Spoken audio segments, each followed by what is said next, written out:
అక్కడికి వెళ్ళాం, మన స్వామివారు దర్శించుకున్నాం, ప్రాయచిత్తం చేసుకోవాలి అన్నట్టుగా ఆయన 11 రోజులు దీక్షలో ఉండి ఆయన పని ఆయన చేసుకుంటున్నారు. ఆయన పని ఆయన చేసుకున్నారు. రాష్ట్రాలు దాటి వెళ్ళిపోలేదండి. షూటింగ్ హైదరాబాద్ లో జరగాల్సింది ఇంకొక చోట జరగాల్సింది ఆంధ్రాలో జరుగుతుంది. మళ్ళీ 5ంటికల్లా వచ్చేసి ఆయన వర్క్ చేసుకున్నారు. 12ంటికి బోర్డు మీటింగ్ లో పాల్గొన్నారు. ఆయన 7ంటికి షూటింగ్ వెళ్ళారండి. నిన్నటి రోజు అండి దశావతార వెంకటేశ్వర స్వామి దగ్గర ఆ దీక్ష తీసుకున్నారు. మాల స్వామి వారి మెడలోనే ఉంటుందండి. సో ఈ రోజు పని చేసుకోవడం కూడా తప్పేనా? రాష్ట్రాలు దాటి పోలేదా? మానవ సేవయే మాధవ సేవ కదా. ఇప్పుడు ఆయన మొన్న మీ అందరికీ 6 కోట్ల విరాళాలు ఇచ్చాడు చూడండి, అకౌంట్ లోంచి డ్రా చేసి కాదండి బాబు. పాపం ఓజీ సినిమా డైరెక్టర్ లేకపోతే ఇతను ఏదైతే హరిహర వీరమల్ల డైరెక్టర్ దగ్గర అడ్వాన్సులు తీసుకొని ఇచ్చారు, వాళ్ళకి కట్టద్దా అండి? మీకంటే వేల కోట్ల ఉన్న వాళ్ళు తీయడానికి మనసు రాదు. ఈ రోజు ఒప్పుకున్న సినిమాలే పూర్తి చేస్తున్నాడు, ఇంకే సినిమాలు ఒప్పుకోడు. చిత్తశుద్ధిగా పరిపాలన చేస్తాడు.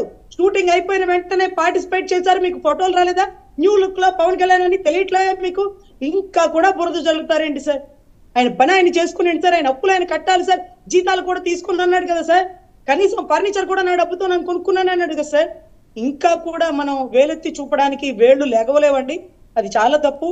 ఆయన ఒకటే చెప్పారు, బోర్డు నెంబర్లుగా తీసుకునే ప్రతి ఒక్కరూ కూడా గుర్తుపెట్టుకోండి, మీరు టికెట్లు ఇచ్చుకుందామా లేకపోతే సంతకాలు పెడదామా మీటింగ్ లో పాల్గొందామా కాదు, ఏదైతే ధర్మం ప్రకారం చేయాల్సిన ప్రతి దాంట్లో మీరు ప్రశ్నించాలి.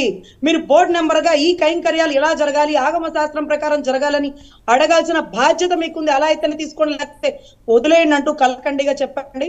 సో మోర్ ఓవర్ ఇక్కడ రాజకీయాల్లోకి స్వామి వారిని లాగద్దండి. పావురాల గుట్ట పరిస్థితి మా అందరికీ గుర్తుంది సార్. ఈ కొండ నాది ఆ కొండ నీది అన్న వాళ్ళు ఏమైపోయారో. రజనీ గారు ఒక్క నిమిషం, ఎందుకంటే చాలా కీలకమైన అంశం ఈ క్షుద్ర పూజలు అనే అంశం. ఇది ఎక్కడి నుంచి వచ్చిందని ఒక్క నిమిషం ఇస్తాను విజయ్. కనకరావు గారు సార్, ఏంటి రోజా గారి ఇమేజ్లు వీడియోలు బయటకు వచ్చినాయట, ఏవో పూజలు చేస్తున్నారట నగర ప్రాంతంలో, ఏదో రాజయోగం కోసం క్షుద్ర పూజలు అని అంటున్నారు, నిజమా? ఏమండి ఇప్పుడు జగన్ గారు మరి ఇప్పుడు పవన్ కళ్యాణ్ దీక్ష ఇట్లా పూజ చేయాలనా? అదేవిధంగా ఈ రోజు తిరుమల చంద్రబాబు గతంలో చేయలేదా పూజలు? వాళ్ళకు ఉన్నటువంటి దాని ప్రకారం పూజలు చేసు తప్పే ఉంది దాంట్లో. అంటే దానికి ఏంటంటే అంటే ఏదో ఒకటి గుడ్డ కాల్చి పైరేయటమే.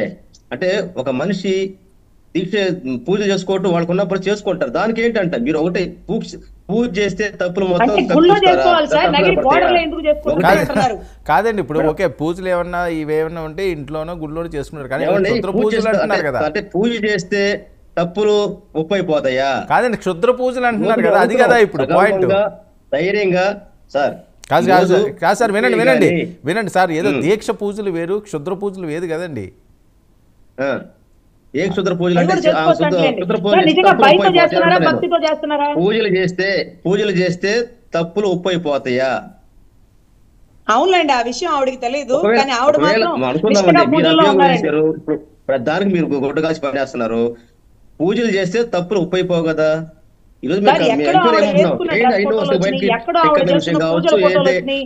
కోట్లు అంటే కేవలం ఒక మంత్రి 500 కోట్లు సంపాదించుకుందంటే మరి ఎంతమంది మంత్రులు వాళ్ళ మంది మార్పాలంతో పూజలకి అదే విధంగా దర్శనాలకు వస్తా ఉంటారు.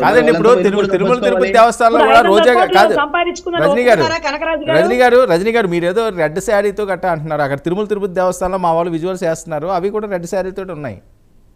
లేదండి మీకు నెక్స్ట్ సారే మాట్లాడేటప్పుడు ఎపిసోడ్ లో మీకు ఆ ఫోటోలు స్క్రీన్ మీద ఒకసారి నేను మీకు వాట్సాప్ పెడతాను, అవి చూడండి. మీరే చూపించండి రజనీ గారు, ఉంటే చూపించండి, ఎందుకంటే ఆధారాలు లేకుండా మనం ఇలాంటి అంశాలు మీకు వాట్సాప్ పెడతాను, మీరు ప్లే చేయండి సార్. నా దాంట్లో అంత బాగా ప్లే అవ్వకపోవచ్చు. Okay right. వంశీ గారు రైట్. నేను వర్మ అండి. వర్మ గారు మీది డిస్ప్లే కావట్లేదు, నా ఫోటో నాకు కనపడుతుంది కానీ మీది రావట్లేదు అసలు. ఓకే సరే, మా వాళ్ళు సెట్ చేస్తారు. ఓకే, ఒక్క నిమిషం అండి. కిరణ్ ఏంటి తిరుమల తిరుపతి దేవస్థానం ఇది నగరంలో క్షుద్ర పూజల వరకు వెళ్తున్నాయట, ఏం జరుగుతుంది?